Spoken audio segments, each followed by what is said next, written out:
Connection होना चाहिए। क्या आप दोनों कनेक्ट हो रहे हैं? अरे इसका तलाक हो रहा है, अरे इसका ऐसा हो गया, बाद में नहीं मिलेगा, बाद में और नहीं मिलेगा कोई, बाद में नहीं होगी शादी, क्या क्या चीजें बोलते हैं। ब्रह्मास्त्र है ये। अगर आप ये चीज फॉलो कर लोगे तो आप जिंदगी में सफलता पाओगे। समाज, मम्मी पापा, बड़े बूढ़े लोग क्या बोलते हैं? जल्दी का काम शैतान का होता है, और फिर कहते हैं जल्दी शादी कर लो। मैं आपको क्लियर बता दे रहा हूं, अब ये प्यार आपको लव में भी हो सकता है, ये प्यार आपको अरेंज मैरिज में भी हो सकता है। फिजिकल रिलेशन वाली कंपेटिबिलिटी भी होती है, लेकिन वो नहीं कर सकते आप। और आइडियल वे क्या है शादी का, वो भी मैंने बता दिया है। तो अगर आइडियल वे आप फॉलो करेंगे तो तलाक से बच सकते हैं। तो नमस्कार दोस्तों, राजा भैया ब्राजील वाले में एक बार फिर से आप सभी का हार्दिक स्वागत है। तो दोस्तों, बहुत इंपॉर्टेंट इंटरेस्टिंग टॉपिक लेके आया हूं।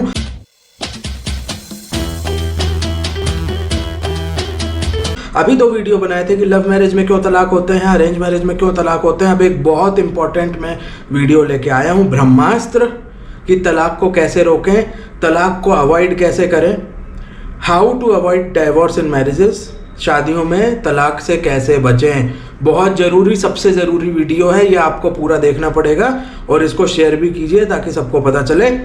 Ideal way to get married, क्या सही तरीका है शादी करने का, ये भी हम आपको बताएंगे।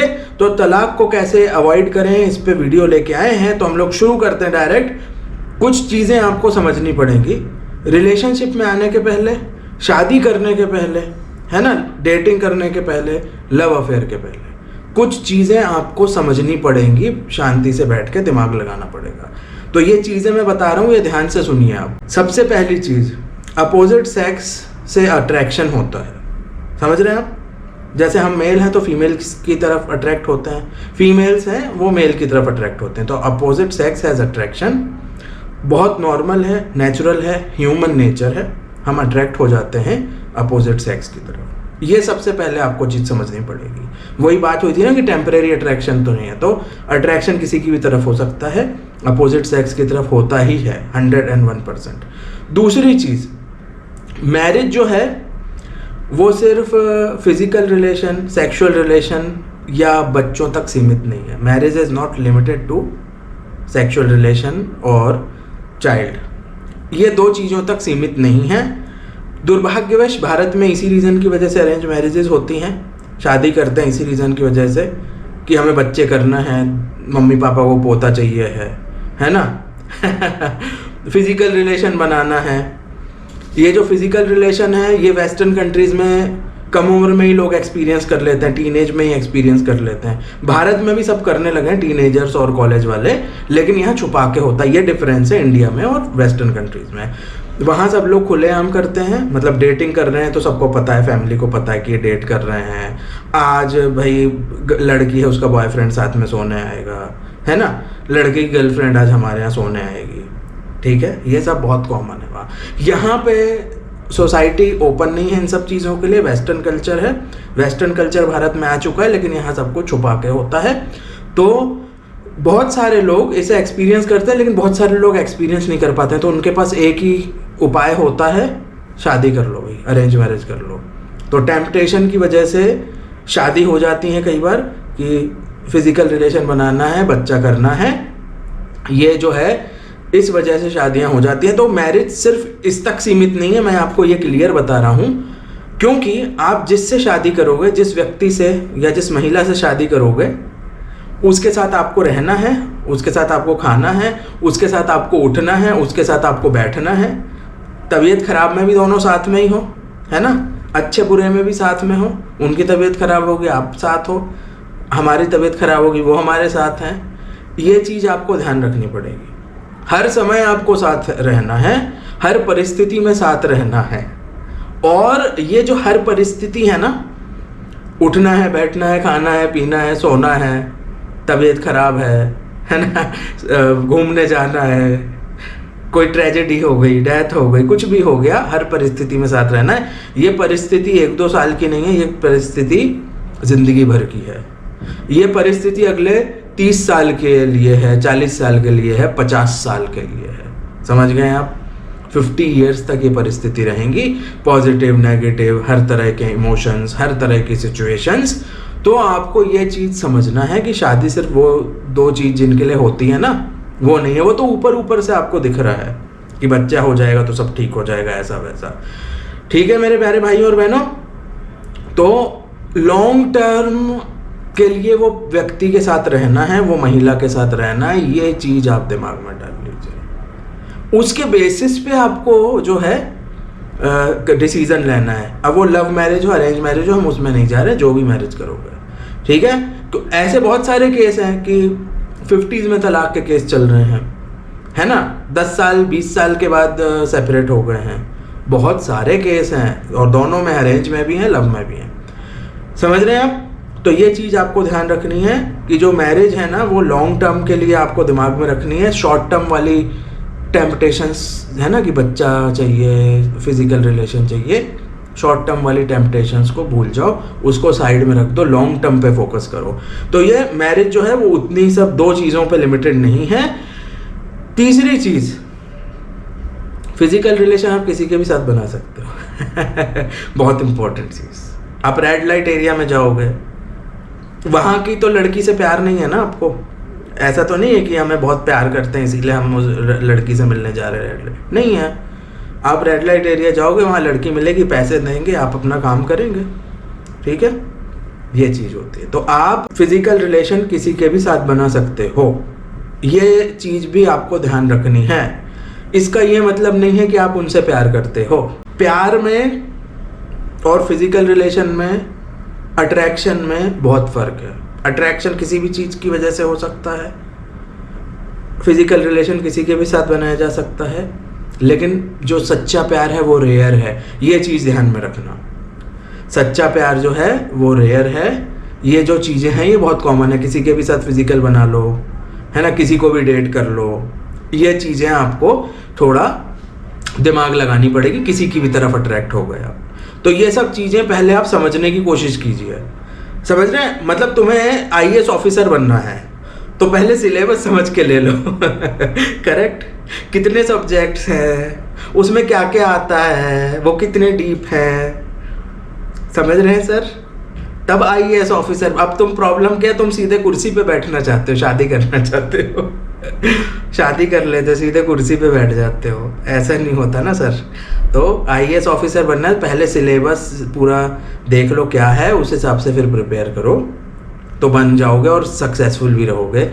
नहीं तो फिर फेल्ड मैरिज में हो जाओगे आप। टेम्पटेशंस और ये सब टेम्परेरी चीज़ें हैं।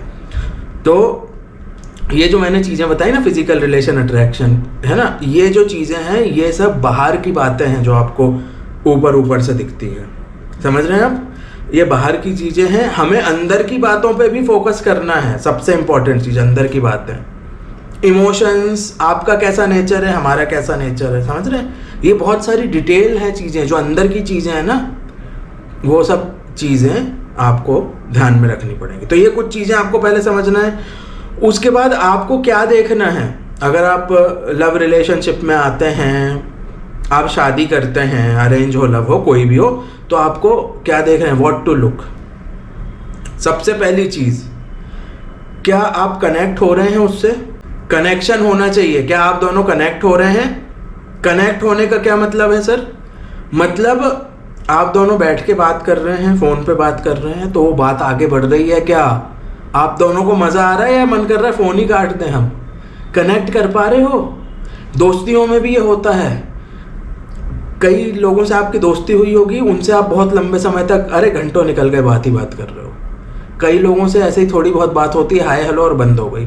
आप कनेक्ट नहीं कर पाते बहुत सारे लोगों से, समझ रहे हैं। तो आप दोनों कनेक्ट कर पा रहे हो क्या, सबसे बेसिक चीज़, ये दो चीज़ें आपको देखनी है।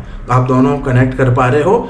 दूसरी चीज़, कंपैटिबिलिटी होनी चाहिए, वो हम हमेशा डिस्कस करते हैं। कंपैटिबिलिटी बहुत ज़्यादा इंपॉर्टेंट है। कंपैटिबिलिटी मेंटल होती है, कंपैटिबिलिटी स्पिरिचुअल होती है, फिजिकल रिलेशन वाली कंपैटिबिलिटी भी होती है, लेकिन वो नहीं कर सकते आप, करेक्ट। वो हमारे कल्चर का पार्ट नहीं है कि फिजिकल रिलेशन, वो किसी कल्चर का पार्ट नहीं है। हमारे सनातन धर्म में भी नहीं अलाउ है, क्रिश्चियंस में भी अलाउ नहीं है फिजिकल रिलेशन शादी के पहले, और इस्लाम में भी अलाउ नहीं है। सब में किसी के कल्चर का पार्ट नहीं है। वो आज की जनता करने लगी है, लेकिन वो किसी कल्चर का पार्ट नहीं है। तो कंपैटिबिलिटी जो है वो आपको स्पिरिचुअल देखनी है, मेंटल देखनी है। मेंटल स्पिरिचुअल कंपैटिबिलिटी होगी तो फिजिकल में भी सब ठीक रहेगा, उसमें कोई इशू नहीं है, ठीक है। तो ये चीज़ आपको ध्यान रखनी है। मेंटली कंपैटिबल हो। कंपैटिबल का मतलब ये होता है कि जैसे मुझे गुस्सा आ गया, मैंने कुछ गुस्से में चिल्ला चोट कर दी, तो क्या होगा, वाइफ बर्तन फेंकने लगेगी वो भी चिल्लाने लगेगी, पापा के घर चली जाएगी। ये हुआ तो आप इनकम्पैटिबल हो दोनों, करेक्ट। कुछ सिचुएशन हुई एडवर्स और वो बहुत बिगड़ गई, इनकम्पैटिबिलिटी है। कुछ सिचुएशन हुई एडवर्स, थोड़ी सी सामने से चिल्लाने लगी वो, हम चिल्लाने लगे, कुछ हुआ है और हमने सॉरी कर दिया, उसने सॉरी बोल दिया, ठीक है हम ध्यान रखेंगे, अब ऐसा नहीं करेंगे, पहले बताना चाहिए था, मुझे क्या पता था। प्यार मोहब्बत से सब सुलझ गया, ठीक है सर। ये कंपैटिबिलिटी होती है कि आप उनको समझ रहे हो, वो आपको समझ रही हैं, समझ रहे हैं। मैं ऑफिस से आया हूँ और मैं बहुत थका हूँ और मैंने चिड़चिड़ाने लगा, मैं वो भी भड़क गई, ऐसे बहुत केस होते हैं, समझ रहे हैं आप। ऑफिस से आके स्ट्रेस में हैं, लड़ाई झगड़े, हम चिल्ला चोट करने, हम है ना, होता है चिड़चिड़ाने लगे, सामने वाले भी करने लगी कि अरे तुम आके क्यों चिड़चिड़ा क्यों रहे हो, ऐसे क्यों बिहेव कर रहे हो। वो सामने वाली वो समझ जाएगी, अरे भाई स्ट्रेस है, चलो मैं पानी पिला दूँ उसको, correct. Love marriage arrange marriage पे एक और वीडियो बनाया था, बहुत सारी चीज़ें उसमें डिस्कस की थी, डिस्क्रिप्शन में लिंक है। तो ये कंपैटिबिलिटी होती है कि भाई चलो इनको पानी पिला दें, कुछ कर दें, क्या हो गया, ऑफिस में कुछ प्रॉब्लम थी क्या, कंपैटिबिलिटी, समझ रहे हैं आप सामने वाले को अंडरस्टैंड कर पाते हैं बहुत अच्छे से, और ये दोनों साइड से होता है। मैं उसको अंडरस्टैंड कर पा रहा हूँ, वो मुझे अंडरस्टैंड कर पा रही है, बात बिगड़ नहीं रही है। अगर कुछ थोड़ी बहुत इश्यूज हो रहे हैं, हर जगह होता है, ह्यूमन नेचर है, हर रिलेशनशिप में होता है, माँ बाप में होता है, बच्चों में होता है, लेकिन वो बिगड़ती नहीं है बात, वो मैनेज हो जाती है, हैंडल हो जाती है। तो ये कंपैटिबिलिटी होती है। तो क्या आप दोनों कंपैटिबल हैं? तीसरी चीज, एक दूसरे को जानिए, नोइंग ईच अदर, बहुत सबसे इंपॉर्टेंट चीज है। टेम्परेरी अट्रैक्शन है ना, जल्दी शादी करनी है, अरेंज में जल्दी कर लो, लव में कर लो, एक दूसरे को जानते नहीं हो आप। एक दूसरे को जानना बहुत जरूरी है, और जानोगे कैसे, जब आप घूमोगे, बात करोगे, डेट करोगे। तो जब आप समय एक साथ स्पेंड करोगे, बात करोगे, तो आप एक दूसरे को जानोगे और बहुत अच्छी तरीके से जानोगे। आपको एक दूसरे को जानना जरूरी है। अगर आप एक दूसरे को नहीं जानोगे ना, तो शादी के बाद आपको सरप्राइज मिलेंगे और प्रॉब्लम हो सकती है। तो ये चीजें आपको ध्यान में रखनी पड़ेंगी। चौथी सबसे इंपॉर्टेंट चीज, सामने वाले का नेचर कैसा है, वो कैसे रिएक्ट करता है या करती है अलग अलग सिचुएशंस में, करेक्ट। सामने वाले का नेचर कैसा है, ये बहुत मैटर करता है, क्योंकि मैंने बताया आपको साथ रहना है दोनों को साथ सोना है, साथ उठना है, साथ बैठना है, साथ खाना है, हर सिचुएशन में साथ। तो नेचर कैसा है, कौन कैसे रिएक्ट करता है, ये सब चीज़ें आपको देखनी पड़ेगी। और ये कैसे पता चलेगा, अगेन जब आप टाइम स्पेंड करोगे, बात करोगे, डेट करोगे, समझ रहे हैं आप, तब आपको ये सब चीज़ें पता चलेंगी, सामने वाले का नेचर कैसा है, रिएक्शन कैसा है। पांचवी सबसे इंपॉर्टेंट चीज, most important, physical relation important नहीं है, बहुत इंपॉर्टेंट चीज है रिलेशनशिप में, लेकिन सबसे पहले वो नहीं आता। सबसे पहले प्यार आता है, सबसे पहले लव आता है, समझ रहे हैं आप बात को। अरेंज मैरिजेस में प्यार नहीं देखते, अरेंज मैरिज में वही अट्रैक्शन, फिजिकल रिलेशन और वेल्थ, सोशल नॉर्म्स, मटेरियलिस्टिक चीज़ें, इसीलिए वो पंगे हो रहे हैं आजकल। मैंने बताया था फिजिकल रिलेशन किसी से भी बना सकते हो, जाओ रेड लाइट एरिया में भी बना सकते हो आप, समझ गए। तो फिजिकल रिलेशन प्राइमरी नहीं है, वो बहुत इंपॉर्टेंट है, क्योंकि अगर फिजिकल रिलेशन में सेटिस्फैक्शन नहीं मिलता तो उससे भी तलाक होते हैं। ये भी एक केस है, वो एक मेजर रीज़न है तलाक का, एक्स्ट्रा मैरिटल का, ठीक है मेरे प्यारे भाइयों और बहनों। लेकिन वो प्राइमरी नहीं है, प्राइमरी है लव, उसके बाद वो चीज़ आती है, उसके बाद कोई भी चीज़ आती है, ठीक है। तो सबसे पहले जो है प्यार आता है, दोनों में प्यार होगा तो जितनी दूसरी चीज़ें हैं, भले वो फिजिकल हो, भले वो करियर हो, होता है ना कि पति करियर में सपोर्ट करे पति घुमाए, सरप्राइज दे, ये करे वो करे, वो प्यार अगर होगा तो सब हो जाएगा। प्यार होगा तो दूसरी सारी चीज़ें सक्सेसफुल हो जाने वाली है, मैं आपको क्लियर बता दे रहा हूँ। अब ये प्यार आपको लव में भी हो सकता है, ये प्यार आपको अरेंज मैरिज में भी हो सकता है। ठीक है, तो ये चीज आपको ध्यान रखनी है। लव मैरिज में भी प्यार हो सकता है, अरेंज मैरिज में भी हो सकता है। प्यार होगा तो दूसरी बाकी सारी चीजें सफल हो जाएंगी। ये point to be noted my Lord. छठवीं सबसे इंपॉर्टेंट चीज, marrying faster is not important, marrying the correct person is important. शादी जल्दी करनी है वो इम्पॉर्टेंट नहीं है कि जल्दी शादी हो जाए, सही पर्सन से शादी हो ये ज़्यादा इम्पॉर्टेंट है, हमेशा याद रखना। मैंने तुम्हें बताया ना, हमारे ऐसे भी पहचान वाले हैं जिनकी अरेंज मैरिज हो गई, बहुत पहले हो गई थी। मतलब ये समझ लो कि मैं MBA में होऊंगा, मतलब BCom होकर MBA में गए और उन लोगों की शादी हो गई और तलाक भी हो गए उनके अरेंज मैरिज के बाद। समझ रहे हो, मेरे केस में है बहुत सारे लोग अरेंज मैरिज के बाद तलाक हो गए और शादी उनकी बहुत जल्दी हो गई थी। मतलब अगर सोसाइटी कहे तो सोसाइटी हम पे लूजर का ठप्पा लगा देगी और जिसकी शादी हो गई है पढ़ाई के बाद उस पे विनर का ठप्पा लगा देगी। लेकिन गलत पर्सन से शादी हुई तो तलाक हो गया। तो हमेशा ये याद रखना, समाज क्या बोलता है हमें, समाज, मम्मी पापा, बड़े बूढ़े लोग क्या बोलते हैं, जल्दी का काम शैतान का होता है, और फिर कहते हैं जल्दी शादी कर लो। समझ रहे हैं बात को अब? तो जो टीचिंग हमें दी है ना उन लोगों ने, हमें वही टीचिंग शादी में भी फॉलो करनी है। जल्दी का काम शैतान का होता है, ठीक है। जल्दी का काम जो है उसमें प्रॉब्लम हो सकती हैं, वो सक्सेसफुल ना हो, ऐसी सिचुएशन बन सकती हैं। तो जल्दी शादी हो जाए ये ज़रूरी नहीं है, करेक्ट पर्सन से शादी हो वो ज़रूरी है, अब फिर भले डिले हो जाए बहुत।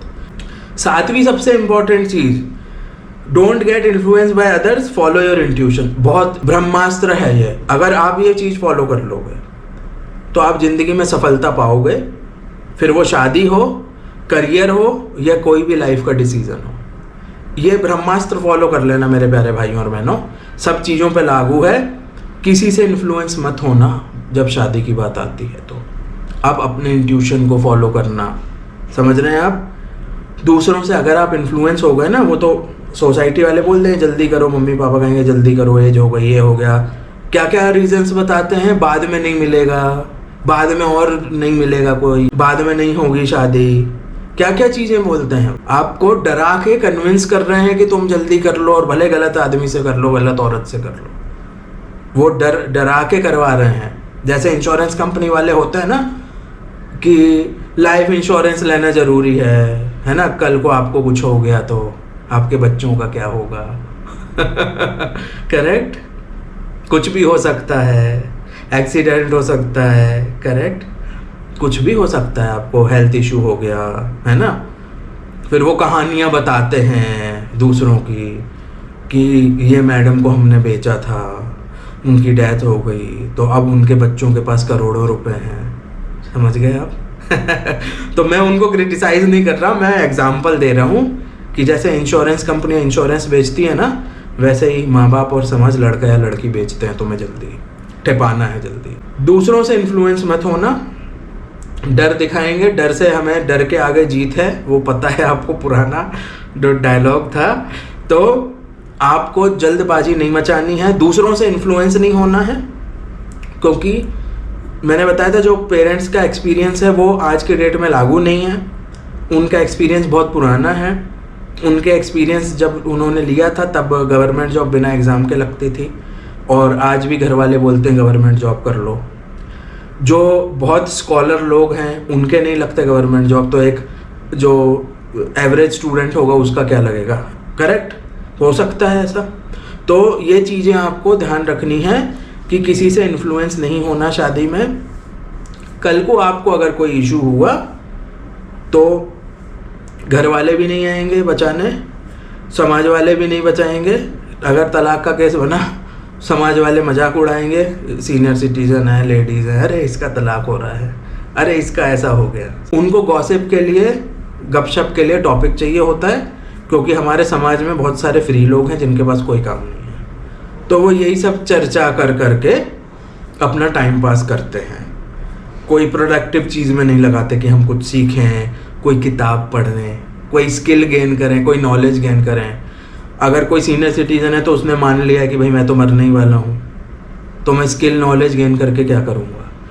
ये भारत में ही होता है, वेस्टर्न कंट्रीज़ में नहीं होता। वेस्टर्न कंट्रीज़ में आपको ज़्यादा उम्र के लोग भी पढ़ते मिल जाएंगे, कोई किताब ही पढ़ रहे होंगे। हम ये नहीं कह रहे कॉलेज में चले जाओ आप, कोई किताब पढ़ रहे होंगे, कुछ ना कुछ एक्टिविटी कर रहे होंगे, गपशप इन सब के लिए टाइम नहीं रहता किसी के पास।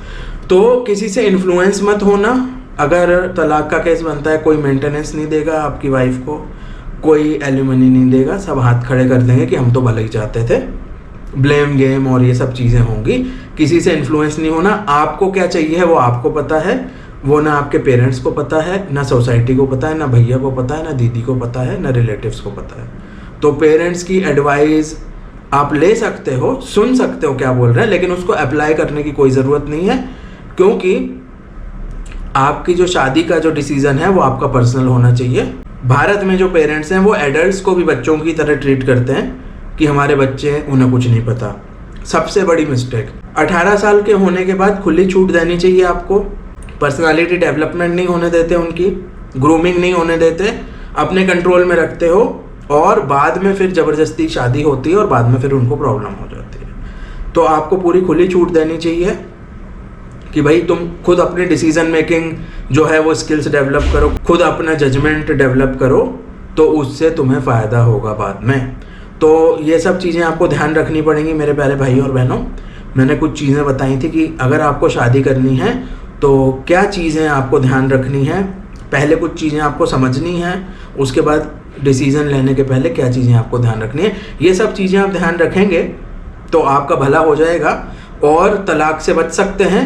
और आइडियल वे क्या है शादी का वो भी मैंने बता दिया है। तो अगर आइडियल वे आप फॉलो करेंगे तो तलाक से बच सकते हैं, आपका तलाक नहीं होगा, रिस्क कम हो जाएगी। नहीं तो रिस्क हाई रहेगी, फिर वो लव मैरिज हो या अरेंज मैरिज हो। तो दोस्तों वीडियो कैसा लगा कमेंट करके बताइएगा, आपके क्या ओपिनियंस है वो भी कमेंट कीजिएगा। वीडियो देखने के लिए बहुत बहुत धन्यवाद। जय हिंद, भारत माता की जय, वंदे मातरम।